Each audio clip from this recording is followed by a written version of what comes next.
The problem is that only a small fraction of the guns that are out there on the street are seized annually by Mexican authorities.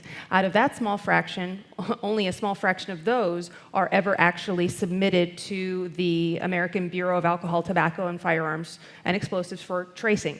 The difference was that under the PRE, if the cartels got out of hand and started killing too many people or started kind of stepping out of the bounds, the government would come in and they would put their thumb on the cartels and say, you know, cut it out. We're either arresting you, shooting you, putting you in jail.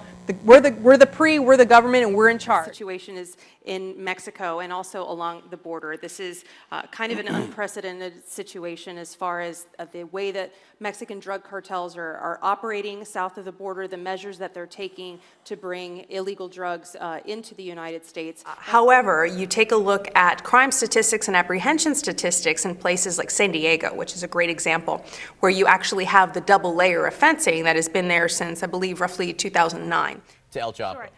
I think that it always makes for a better possibility of finding somebody that might lead them to where he is. If he's Sylvia, what does the face of Mexican crime look like today? It looks very similar to American organized crime, especially back in the 30s and what we're seeing now. Their origins were the same. Yeah, they're very, very vulnerable. I mean, you know, they come with nothing, and the cartels, particularly Los Zetas, that's the cartel that's most active in targeting migrants right now in Tamaulipas state. Como 95% de los clientes de mi agencia de viaje están en silla de ruedas, pero algunos son que tienen más edad y no están capacitados por tener una condición o lo que sea. You have to be very honest about what your abilities and your limits are. And this can be somewhat intimidating because it forces you to take a hard look. Will my body handle this journey? What is accessible travel?